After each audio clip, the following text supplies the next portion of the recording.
Okay, our next speaker is Dr. Eugenie Scott. She's the Executive Director of the National Center for Science Education, author of Evolution versus Creation, and she's been awarded 7 honorary degrees. We're lucky to have her. Thank you.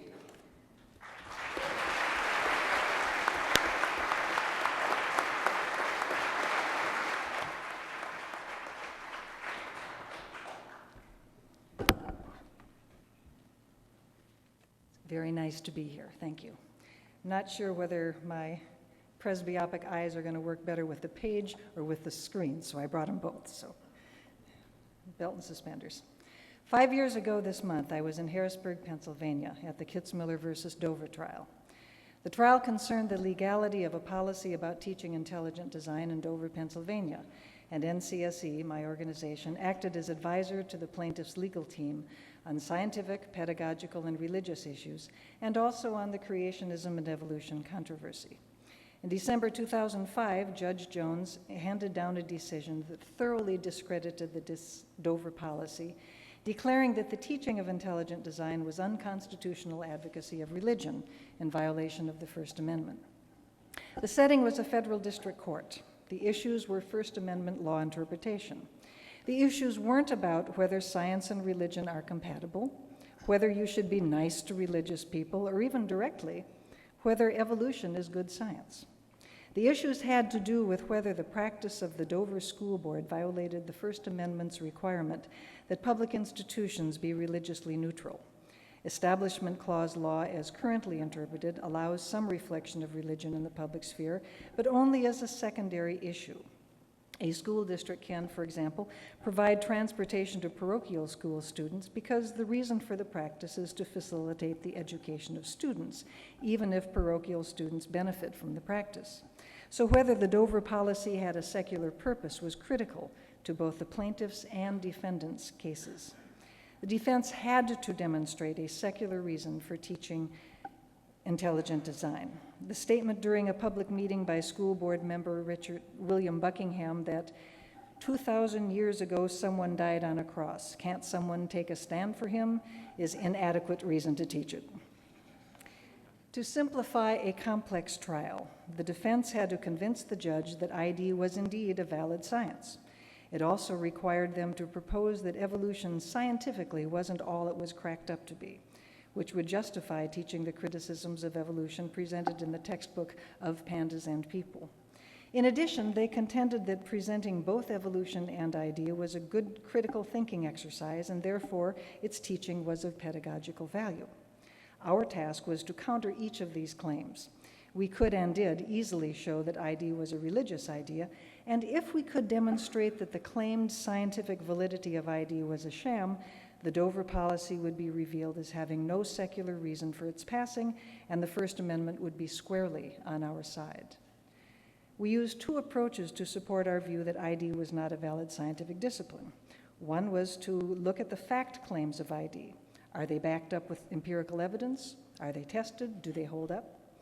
The second approach was to look at the nature of science itself and ask, does ID fit the common understanding of what science is and how it works, as defined by scientists and the courts? Ken Miller, biologist from Brown University, and Kevin Padian, paleontologist from UC Berkeley, had the task of showing that empirical claims of ID are invalid, as is the factual material presented in Of Pandas and People. The main claim of ID, that there are biological systems incapable of being explained through a natural cause like natural selection, was amply refuted.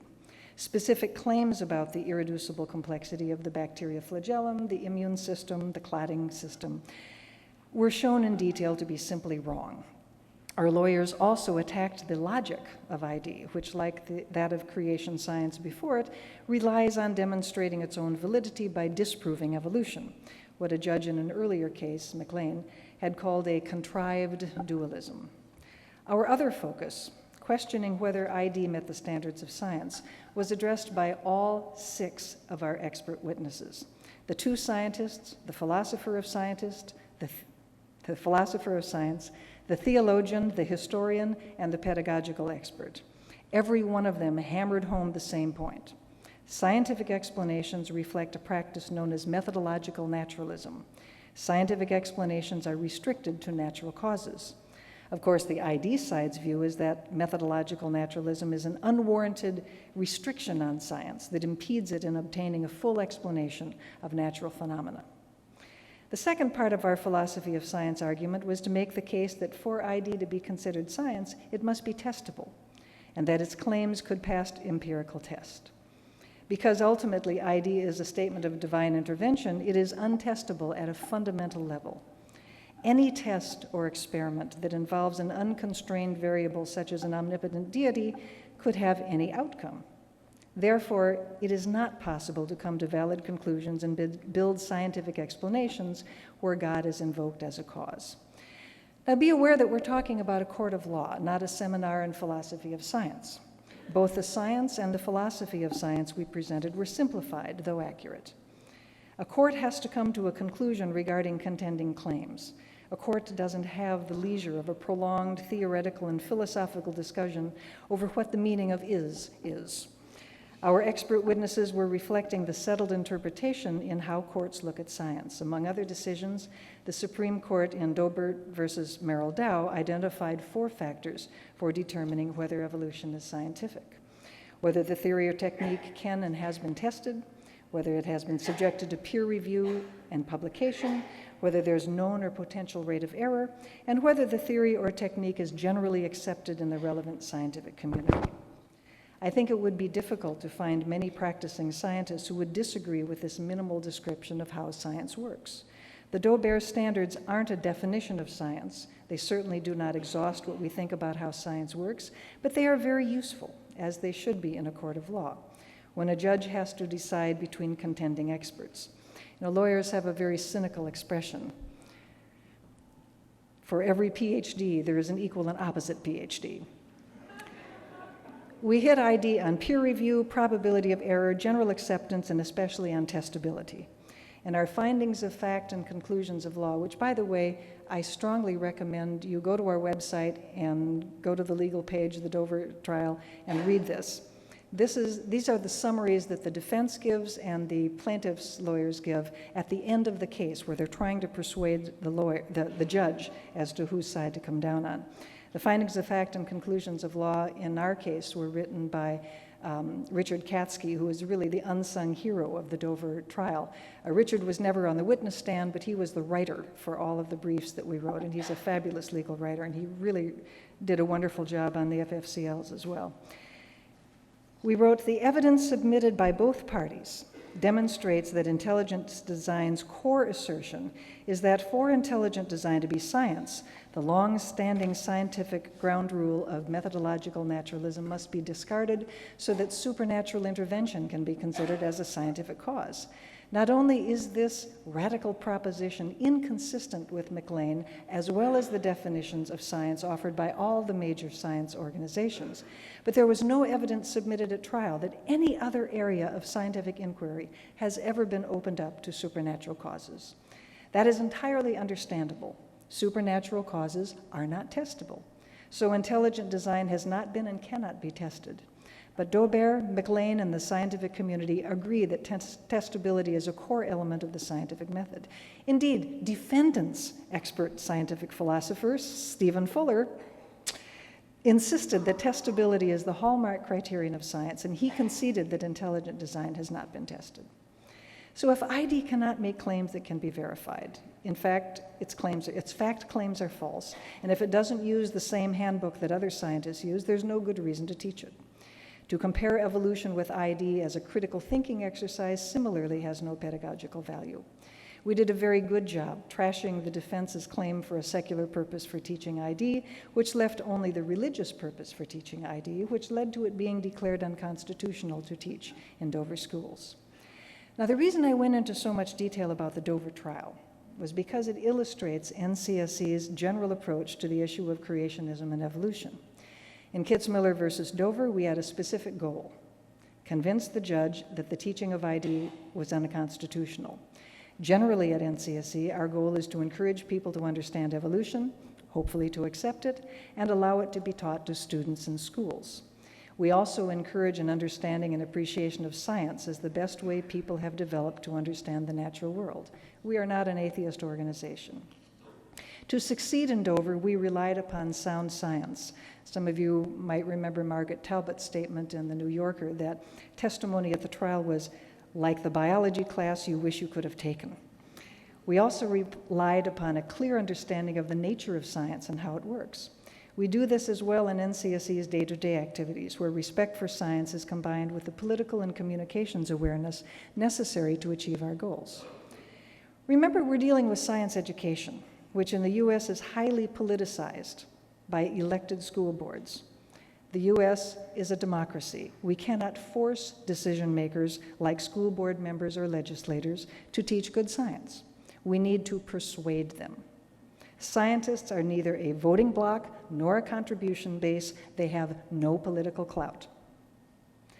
We build coalitions of all the stakeholders in a community when we have one of these flare-ups. These stakeholders include scientists, teachers, parents, business persons, and members of the mainstream clergy. Time and again, we have found that some of the most vehement opposition to the teaching of creationism comes from very religious members of mainstream Christian denominations and their clergies. This is also true, by the way, of the Dover legal team.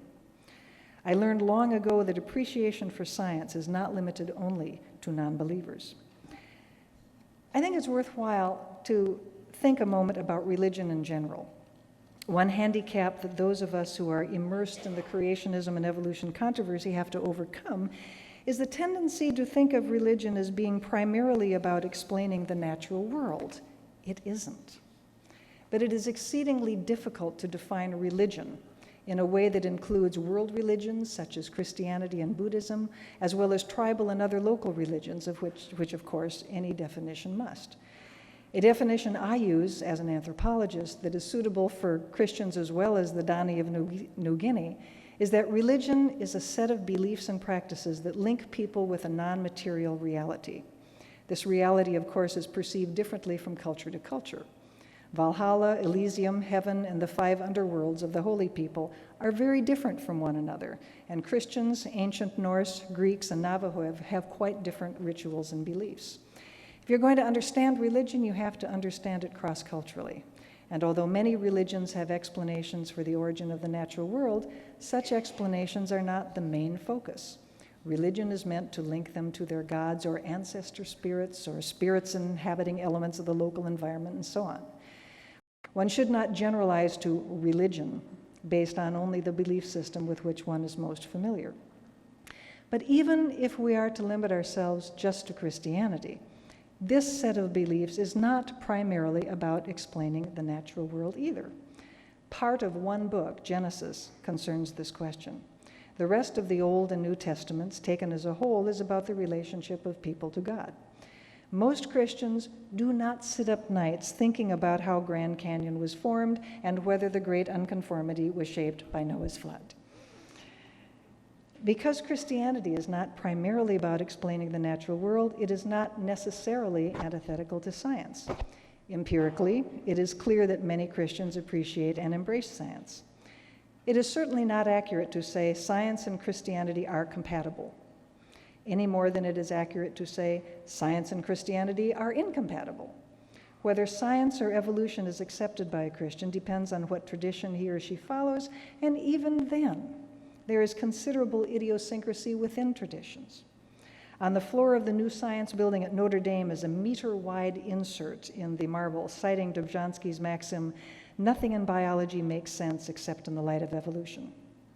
Our expert witness, John Haught, a Catholic theologian, is fond of saying, "Nothing in theology makes sense except in the light of evolution." Most Catholics accept evolution, but not all.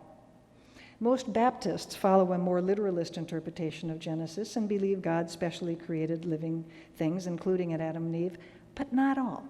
Remember that in 1981, Southern Baptists were one of the plaintiffs, the anti-creationists, in McLean versus Arkansas.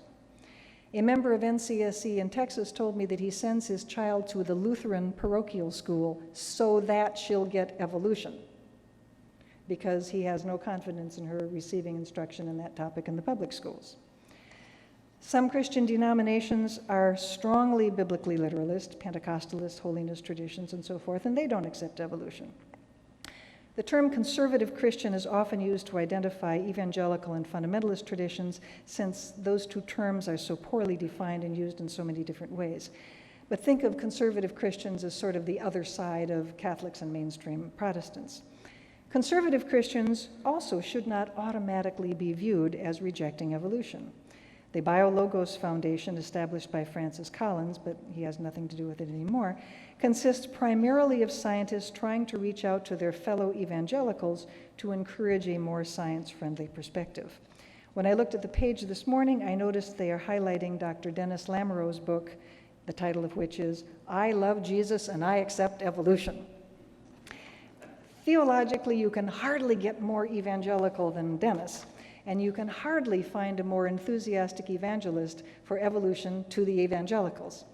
Lamoureux has said, evolution makes it possible to be an intellectually satisfied theist. Okay? So where are we with all these data? It is empirically obvious that one can be a theist, a supernaturalist, if you will, and still think science is good, valuable, and inspiring. For my goals, those of increasing the understanding and acceptance of evolution in science, and given my understanding of how science works, I am happy to accept all comers. It is methodological naturalism that is necessary for science, not philosophical naturalism. I am a philosophical naturalist. It works for me.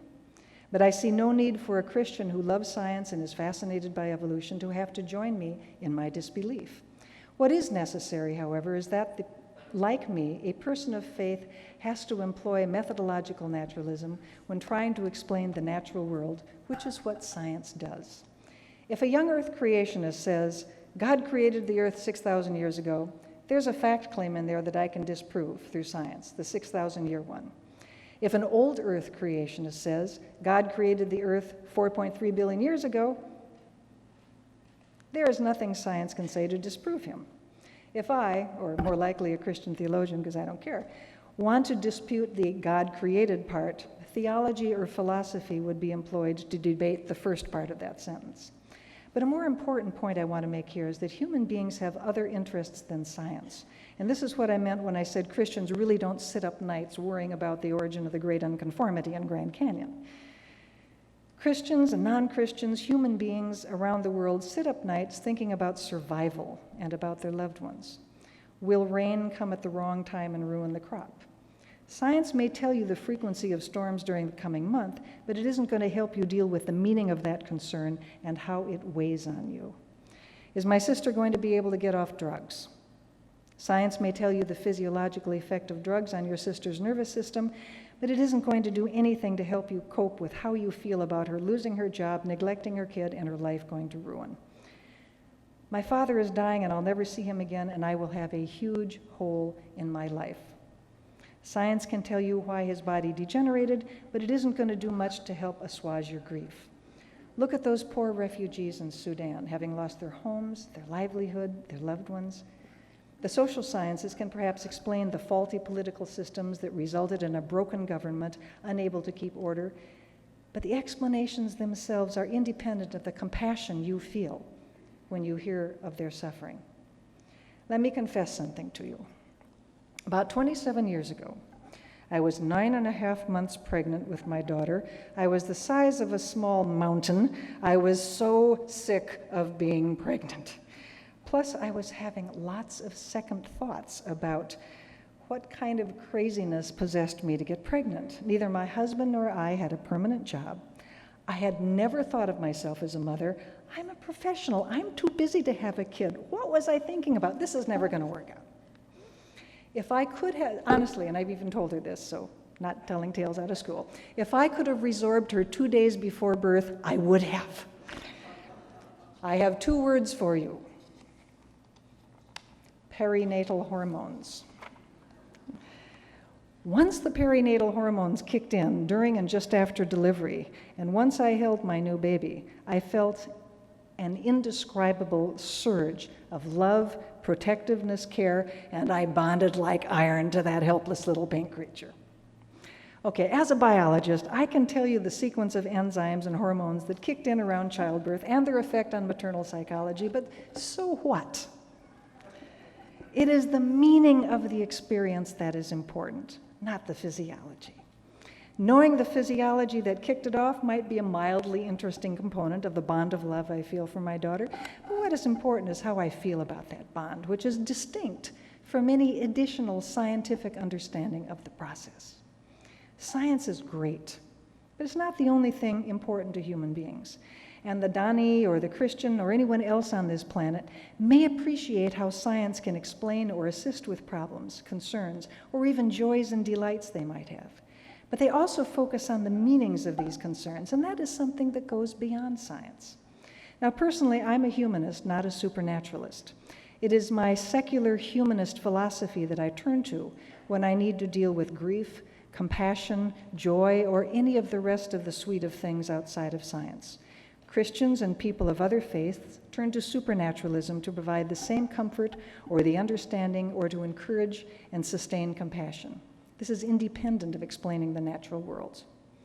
The conflict is between secular philosophies like humanism and supernaturalism, not between supernaturalism and science.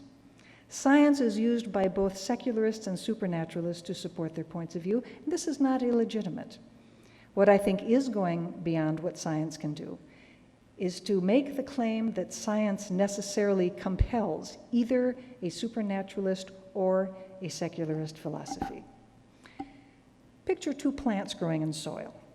The two plants are in competition for light, water, nutrients, which one gets the fungus, and so forth. Neither plant is in competition with the soil. Similarly, supernaturalist religions like Christianity or the Navajo, for all of that, aren't in competition with science. They are in competition with secularist philosophy or with each other. And to me, this flows naturally from the methodological naturalism that is the hallmark of science. Science per se is not a worldview. If you think science is a worldview, read that article a couple of days ago, I guess yesterday, in the New York Times about Chinese scientists. Scientists are supposed to be these honest, and no, read about this. There are thousands of papers having to be withdrawn because of rampant stealing of data, rampant plagiarism, and so forth. Science is not a worldview. It's a way of understanding the natural world. Philosophical naturalism is a worldview, and it draws much from science as a plant draws from soil. Science can provide information that a non-supernaturalist like me can use to build a worldview, but that is a different claim than science itself being a worldview. It is an equal opportunity methodology suitable for anyone, regardless of their personal philosophy out of which they create meaning. And yes, many supernaturalists, many Christians also use science to refine their sense of meaning and purpose. Which is why I have no problem working with people, religious and non-religious, on our common goal of increasing understanding of science and evolution. If your goal, this was the lead-in, if your goal is to increase the number of atheists, fine. Cultivate your plant and watch it grow. But your plant doesn't own the soil. Thank you very much.